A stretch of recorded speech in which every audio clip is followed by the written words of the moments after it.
Hey everyone, thanks for being here. My name is Arlen and welcome to my YouTube channel. So March is actually Women's History Month, and I thought that for the month of March, or at least the first video of March, we could talk about the fight for the 19th Amendment, which gave women the right to vote, and all of the messy drama that came along with that. So be sure to give this video a thumbs up, and don't forget to subscribe before you leave, and let's get into it.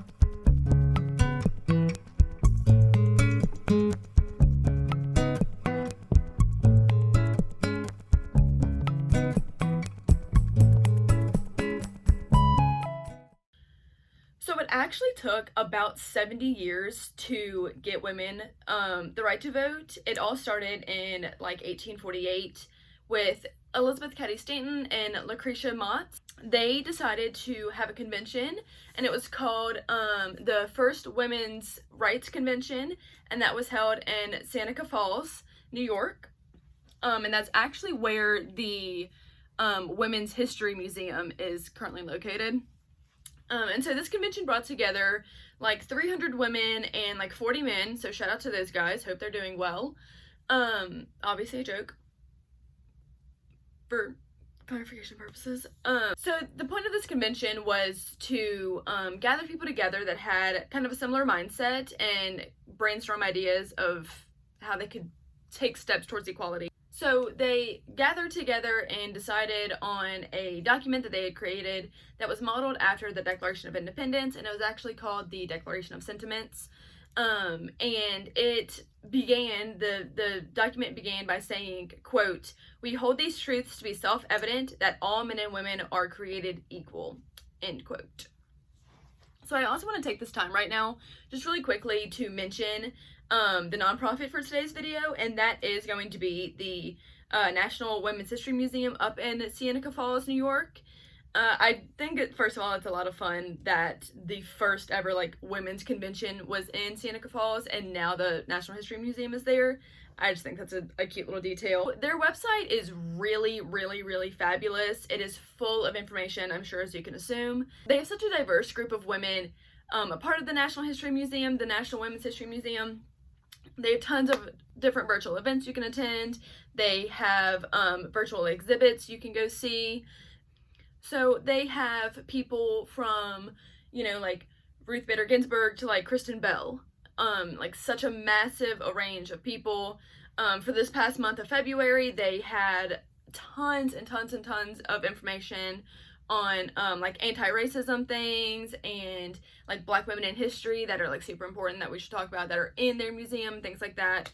So they have tons of information. It's super helpful for students and educators both, if you're planning like research, and just in general an interesting place to go check out. You can donate to them if you'd like, you can visit if you'd like, maybe not now because we're in a pandemic, but anyway, I just wanted to mention them. I think they're pretty cool, and I didn't know about it until recently, so I'll leave some information down below you can check out. So the Declaration of Sentiments went on to say that men had absolute tyranny over women, which was factual probably, and that they forced women to obey laws that women had no says in. They couldn't vote, therefore they had no sway with lawmakers. And it went as far to say that women were like considered civilly dead because they couldn't own property. They, for the most part, made no wages. Something I learned is if they got divorced, women typically lost their children. So like the men would take the kids, and women like weren't like didn't have contact with them, and so they were basically completely dependent on their husbands, and that isn't what the majority of women wanted. And so they were fighting to be able to vote, to kind of have more of say in their entire lives. So I feel like probably the majority of this information isn't going to be like shocking necessarily, but I'm still shocked every single time I read it anyway, so maybe that's just like my fault. But they were at the point in their society that like men and women literally lived in like separate like spheres of life. So men like worked on farms and the government and whatever else they did, and women basically only worked at home and like cared for children the same children they didn't get to keep in the divorce, like I mentioned. Kind of like forced to stay at home and care for children because they were seemed to be like more emotional and like incompetent than men. They were delicate and childlike and seemed to be mentally inferior, which basically all of science today has told us that is not the case. So Susan B. Anthony actually played a really large role in like the women's suffrage movement. She got involved when she joined an abolitionist movement to end slavery, and that's how she met Elizabeth Cady Stanton. So during this time, the United States was like moving into the Civil War. So because of the Civil War, all suffrage things were kind of like put on pause. We had bigger fish to fry. Bigger fish to fry. So because the men were out fighting, the women took over like the typical men jobs. So like carrying on the family farm, running businesses, working in factories, things like that. And because women kept society moving while men were out being children, Elizabeth Cady Stanton and Susan B. Anthony and a whole bunch of other women were expecting to have a little bit more of a say in things, you know, a bigger pull, maybe the right to vote. And men were like, LMAO, no. So after the Civil War, we did pass 3 amendments. The 13th, which ended slavery, the 14th, which said that all men are equal and are granted like protection under the law, and then the 15th, which technically gave black men the right to vote. However, white men made it very clear that women were not included into any of that. That whole like men created equal does not mean women. I repeat, like it. Yikes. So, the first place in the United States that kind of like toyed with the idea of giving women the right to vote was actually the territory of Wyoming in 1869. And so they passed a law in their territory saying women get the right to vote and can hold office. And in Wyoming, women worked on farms and ranches alongside the men there. They were not seen as weak or inferior. Men held them to a very high regard, and so they gave them the right to vote, gave them the right to lead their territory. So this next little tidbit of info doesn't really add to the story much, but I think it's fun and like women rebellion and whatnot. So in 1872, Susan B. Anthony actually talked a male voter like registrar into allowing her and several other women the right to vote. So they illegally casted ballots in the presidential election for that year and got caught. And so Susan B. Anthony went on trial, and because she's a woman, the judge deemed her incompetent to testify, and she was found guilty. And he charged her, she got a fine of $100. And she literally looked this judge in the face and said, I'm never going to pay that, and literally did not. And I just think it's funny that she went and voted even though she legally could not, and that she was fined $100 and did not pay it. At the time, $100 was probably fairly significant.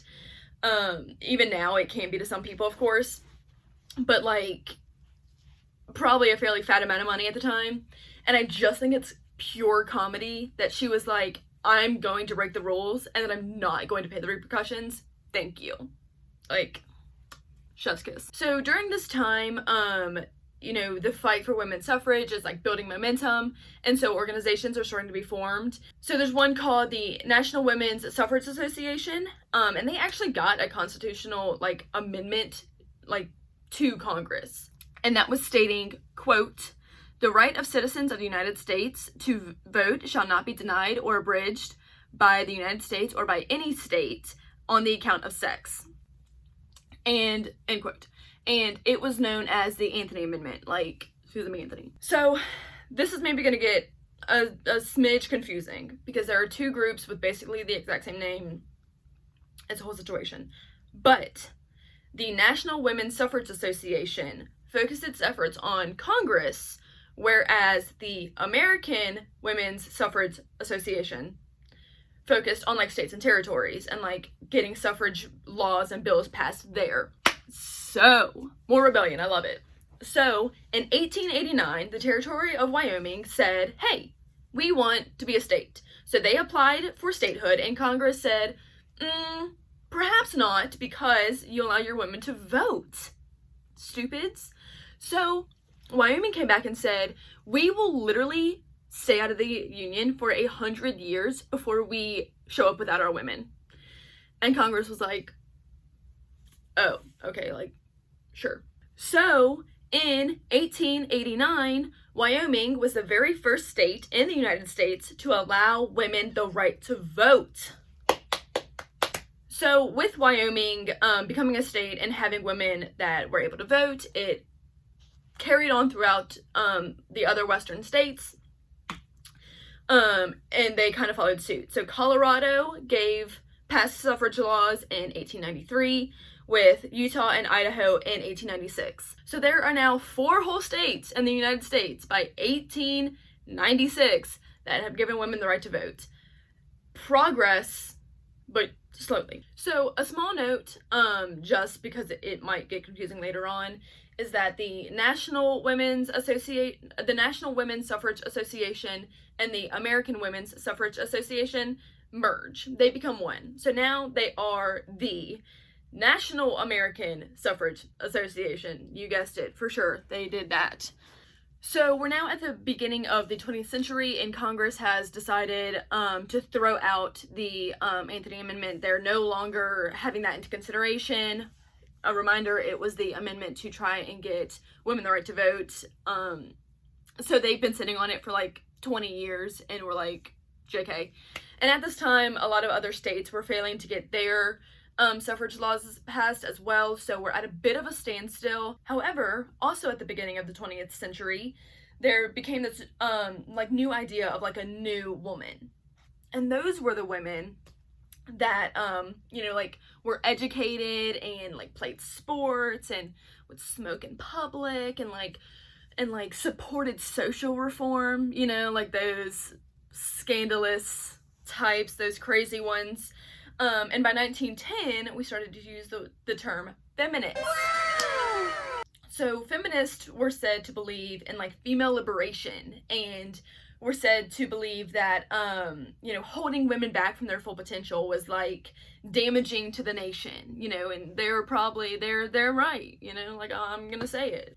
So like the poster child of like the word feminist, or like the new woman, were pretty much just like middle class or wealthier white women.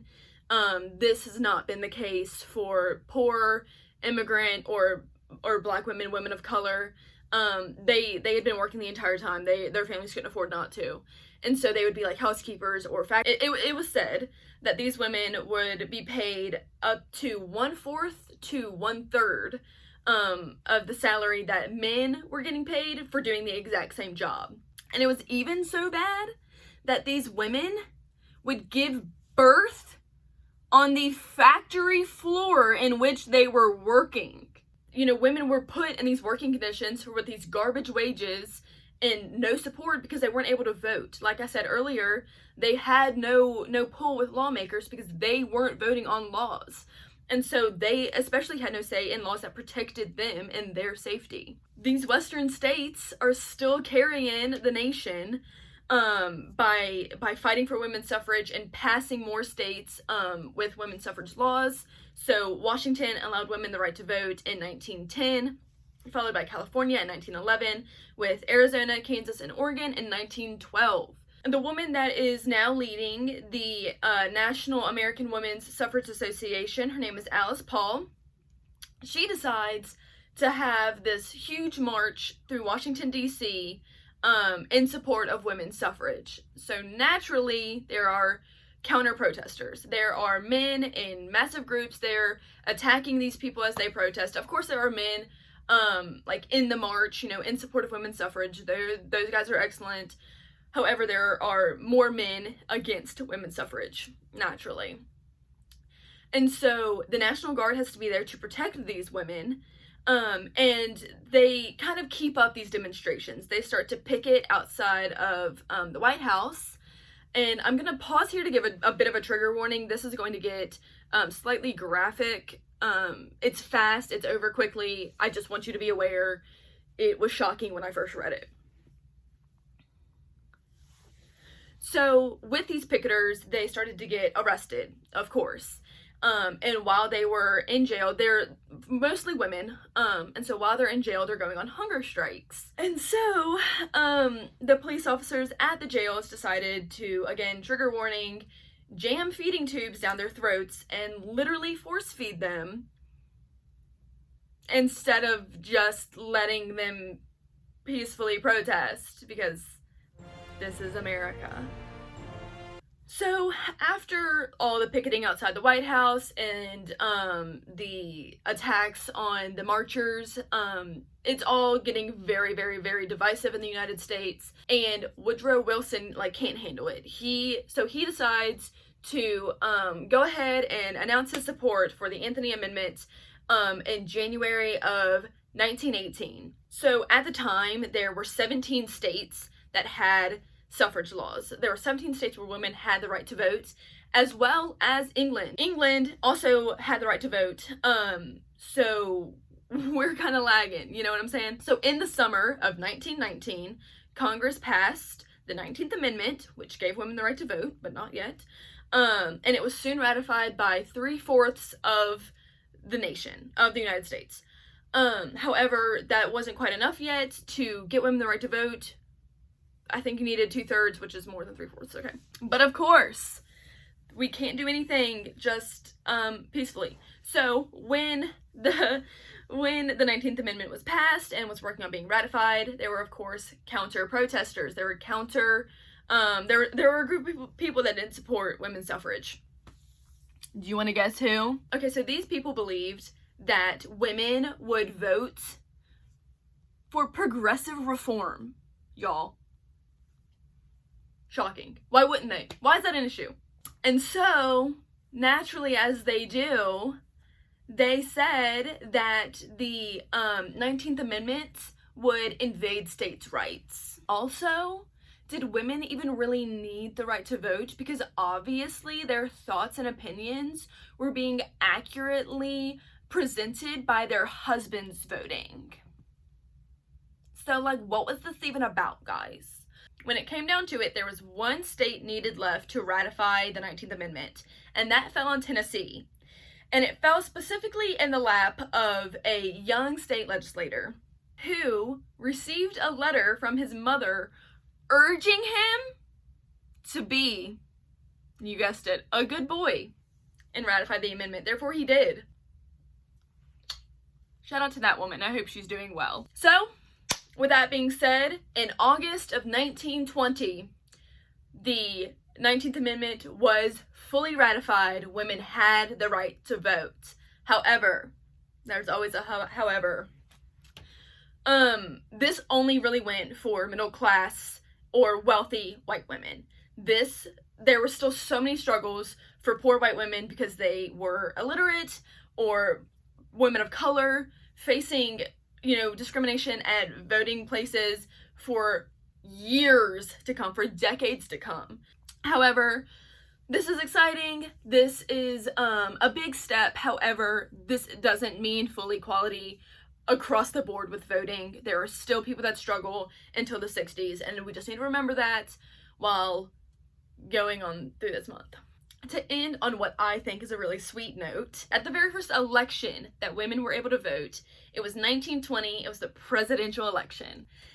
And a woman there to cast her ballot for the very first time was none other than 91-year-old Charlotte Woodward, who was the only remaining survivor from the Seneca Falls Convention, the first women's rights convention, in 1848. That woman saw it through and was able to finally cast her ballot, and that just warms my heart, and I hope it does yours as well.